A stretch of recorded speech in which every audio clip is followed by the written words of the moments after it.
Hey, friend, and welcome to Perfect Periods, the place where we discuss how to navigate different periods of life while perfecting our actual period. What, like it's hard? I'm your host, fertility awareness educator, Berri on Berri, but you can call me Berri. Here, you'll be educated, equipped, and empowered with all the tools, knowledge, and resources you need to master your cycle so you can master your life. Now grab your favorite beverage and maybe a notebook, and let's dive right on in.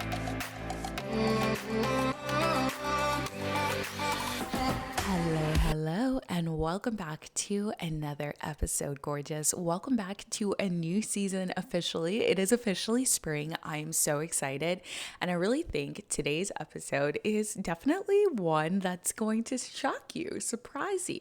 So today we are going to be talking about why I choose not to teach the phases of your cycle as the seasons of the year. I am going to go ahead and set you up for success and explain what the 4 phases are as it relates to the seasons. I'll give you a quick overview of what your hormones are doing, what your body is doing, and probably what you're feeling. And then after I go through that for each of the phases, I want to share with you my personal beliefs and why I just choose not to teach it this way. And the reason I'm doing this is because I get a lot of questions about why I choose not to teach it this way. And rather than continuously repeating myself, I'm going to just start sending y'all a link to the podcast, okay? Now, before we get into that, I do want to remind you, if you have not gotten the Daily Flow habit tracker yet, please get the cycle support planner. No time like the present. Like literally, right now is such a good time to spring clean your entire life, but especially your hormones. Like I want you to Marie Kondo your hormonal health. I want you to tidy up your supplements. I want you to purge the ones that are dated. Yes, supplements can actually expire. Well, they put expiration dates on them. It kind of depends on like what you're consuming, but like this resource I created for you is one of the best things to get you on track. Now, with that being said, let's go into the meat and potatoes of today's episode. And I do want to preface, this is for those of you who have a 28-day long cycle. I just feel like it's easiest to work with that. Now, Phase 1, your period, is considered your inner winter. Usually this will last about 1 to 7 days, okay? Your hormones, progesterone, plunges, resulting in the breakdown and shedding of your womb's lining and therefore your period, right? Both estrogen and progesterone are low. Your body, as well as bleeding, you may be dealing with like cramps. Your breasts might feel, a little bit flatter than they were prior to it. And they're smallest towards the end of your period. Your mood, you may feel a sense of relief when your period starts, but your energy is technically at its lowest and you may feel a little bit more introverted and introspective. So that's phase 1, menstruation, aka your period, also known as your inner winter. Phase 2, the follicular phase, your inner spring. So this is post-period pre-ovulation. This can be days 8 through about 11. Some people, this can be days 6 to 11. It just really depends. Your hormone levels, specifically FSH, which is the follicle stimulating hormone, increases slightly, which is causing the egg-containing follicles to really develop, okay? They're maturing. Estrogen begins to increase, but progesterone pretty much stays low. Your body prepares for ovulation. Your cervical fluid becomes wetter. Your breasts maybe get a little bigger, okay? Your skin is getting a little clearer. We feel a little better, you feel me? And your mood. So a rise in estrogen is starting to make your energy and your mood better, even to your brain skills. You feel more confident, you feel more like powerful and willing to take risk, okay? The third phase of your cycle, the main event, is ovulation, right? This is considered your inner winter. Usually this could be days 12 to about 14. I do want to remind you that ovulation happens for 24 to 36 hours max. So hormonally, your estrogen surges, and then there is a peak in something called the luteinizing hormone, and this is when a follicle will actually burst open and release the egg from the ovary, okay? And then your progesterone is also really low during this time, okay? Your body, this is when you're your most fertile. This is when your cervical fluid looks like a raw egg white. It's clear. Okay. She's a little sticky. She's a little stretchy. You feel me? And with that being said, this is also a time where you may feel like a little bit of a stomach cramp on one side. And this is because that's the side where the ovary had the egg's been released from the ovary. This is also when your boobs are their perkiest and your skin is glowing. And basically, your body is ready to make a baby. She's like, hi, how are ya? Okay.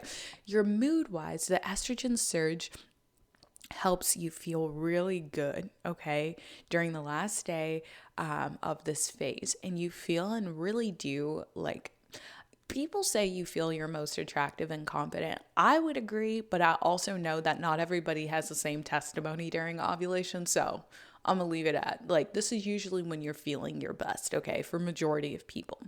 Then the fourth phase is the luteal phase, which they also call your inner autumn, your inner fall, okay? Days 15 through 28. Now, I do want to preface the luteal phase, how long it is going to be dictated on when you ovulate. Okay. So if you ovulate later in your cycle, your luteal phase may be a little bit later. If you ovulate a little bit earlier in your cycle, your luteal phase could be longer. But during your luteal phase, your hormones, so now your hormone level of progesterone has increased. Okay, it's thickening the womb lining, your uterine lining. And if you're not pregnant, estrogen and progesterone will actually drop in order to shed the uterine lining. So your period or your inner winter comes around again. Okay, now your cervical fluid will become sticky. When it comes to your body, the cervical fluid, she becomes sticky, icky. Your breast might be a little bit more tender and slightly swollen. And if you don't understand what I'm talking about, go to my Instagram story highlight that says breast. I think it says breast. And there will be a reel that's linked there. But that's neither here nor there. Your mood. So as progesterone increases, you might find your energy levels kind of winding down. And the second week of the luteal phase is usually when you'll feel those PMS symptoms, the mood swings, the anxiety, the irritability, your cravings. However, that's not really supposed to happen if you're in a hormonally harmonious state. Okay, so those are the four phases. So I'm going to go through it one more time just so you can understand. On your period, menstruation phase 1, that's the inner winter. Post-menstruation, pre-ovulation, that is your inner spring. When you're ovulating, that's your inner summer. And then in the luteal phase, that's your inner inner autumn. Now, we've gone through that, and I want to share with you why you don't hear me talk about this more. There's two reasons and what I like to use instead. So one of the first reasons why I don't do this is because it does not align with my beliefs. So one of the things I noticed when I first got into the menstrual wellness space is that there were two things. There were either science or there was like some type of spirituality. There was no in between. And so I really prided myself on being that middle ground. And as I began to understand things deeper, as it relates to spirituality and religion as well, because spirituality and religion are two different things, I began to realize that my personal beliefs spiritually did not align with what was being taught from the people who were the more spiritual when it came to teaching the seasons. So I'm going to say this, and I say this with love. I want you to take what you need and take what you don't. My intention is to inform you and not to offend you. But one of the main reasons I don't teach the seasons as it relates to the cycle is because of the association with paganism. This is also the same reason why I don't teach the moon cycles and moon phases with your menstrual cycle. It's the association with witchcraft. Now, you may not believe that. You may not see that association, and that is fine. Do you, boo? But for me, the way that I was raised very Christian, very, very non-denominational Christian. And so, as an adult, although I am not really into organized religion, I have my relationship with God, and that is mine and mine alone. That's how I feel. There are still things that don't align with my spirit, and like discernment doesn't allow me to like kind of delve into those things. So I know that there's a lot of people who associate with the seasons, and these are also the same people who celebrate the spring equinox and the fall equinox and all of those things, the winter equinox and the solstices. I just never got with it. I wasn't raised with it, and as I've opened myself up more to understanding the difference between religion and spirituality, I feel as if for me, that just doesn't align with who I am. Religion aside, I'm just like, I can't get my brain in the dead of winter to say I'm in summer. Like, I just can't. So, one of the first reasons being my personal spirit does not align with these other things that I know are associated with. And I do want to say one thing. I know that times are different. I know things have changed, but when you have a certain level of awareness and a certain level of discernment, you can begin to understand things deeper. And certain times it's okay to just be like, you know what, that one's not for me. That just doesn't align with me. And that's kind of how I feel. It's why I don't often associate the seasons with my menstrual cycle. Okay. The second reason is the brain. So, I live in Michigan. Right now it is March. If you're listening to this live, it is March 20th. It actually snowed yesterday. So although I'm ovulating currently, my brain is literally like, girl, it is not summer. Don't do that. Like, don't try to play me. So my brain literally just doesn't align with that. And that's okay. However, my brain does align with a different train of thought that I'm about to share with you. So, just to kind of sum up the second part of the episode. The first part was breaking down the phases as the seasons. The second part is why I personally don't teach it. One, it doesn't align with my spirit. Two, I can't trick my brain. She ain't with it, okay?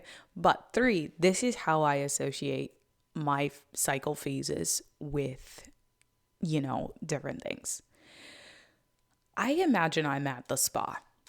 So I really do like to go to the spa. I love a good facial. I love a good massage. I can get with that. When I walk into the spa, right, for my massage, I'm in phase 1 of my cycle, which is rest and relaxation. That's it. That's how my brain can instantly be like, girl, yes, I feel that. So as I'm physically releasing, right, on my period, my brain is like, I just want to rest and relax. The second phase of my cycle, I want to feel rejuvenated, right? This is when I get up from the massage table and I'm like, girl, yes, go ahead, give me some water. Go ahead, give me some sparkling water, maybe a glass of champagne if you bet. You feel me? That's how I feel in the second phase of my cycle. It's often how it feels when I'm leaving the massage table. Then, as I'm sipping on my water, right, I'm going into my ovulatory phase where I'm feeling rejuvenated, where I'm feeling like I want to re-energize and reintroduce myself to the external world. So this is often when I'm going to get my toes done, okay? And the little lady's doing my pedicure and she wants to talk to me and get to know me, right? Even though I'm still in that like, ooh, I've reconnected with the world. Okay, now I'm feeling refreshed and re-energized. That is the ovulatory phase and how I feel. And then I've gotten my toes done. And then, okay, I'm getting dressed, leaving the little powder room and heading to my car. And I begin to reflect on that experience. That's the fourth phase. That's the luteal phase. That's that reflection time. So for me, one of the things I like to teach, one of the ways I've trained my brain to understand the phases of the cycle and how I really align with it is by imagining I'm at the spa. And if you have never been to a spa, this is one, your sign to go to the spa. But number two, like, if you have been to the spa, then you know exactly what that feels like, right? So phase one is that restoration and relaxation time. Phase two is that reconnection time. Phase three is really the rejuvenation and re-energizing time. And phase four is that reflection time. That thought process for me aligns better with my spirit and also my life. And so that is how, when I first started cycle syncing, that's how I trained my brain and my body to align with my cycle. For you, you might align with, the seasons. You might align with the moon phases, and that's totally fine. You got to do what works for you. But I just wanted to kind of go on the record and share with you why I don't teach the phases as seasons. And it really just comes down to personal conviction. There's nothing wrong with it. If that's what works for you, go for it. That just doesn't mean, just because what works for you doesn't necessarily work for another person. And if you're actually looking for somebody who talks about this more cyclical nature and like the seasons of things, you definitely will probably want to look into Kate Northrup. She's somebody that I definitely am like dying to have on the podcast one day. I know that a lot of what she does is more cyclical in nature. And, I got to say another thing. I don't watch too many people in the menstrual wellness space because I like to be like me, fully myself. And so I'm not watching what other people do very often. But she's someone that I know, like I've seen her work enough to know like, okay, she's more cyclical in nature in terms of like nature. Like she does a really good job of teaching, and I think you all might really like that if you do align with the seasons. But if you don't, you welcome here. You could be rocking with me. I got you, boo. I hope today's episode, although short, sweet, and to the point, has definitely opened your eyes up to why I do certain things and don't do other things. And as always, I'm sending you big love and flowy vibes. Hey friend, if you enjoyed today's episode, can you do me a solid and leave a rating and review? And if you have some friends going through a different period of life where they want a little bit more peace, or perhaps they just want a better period, make sure you share this with them, because here we're all about having a period and a life, an enjoyable one at that. As always, I'm sending big love and flowy vibes.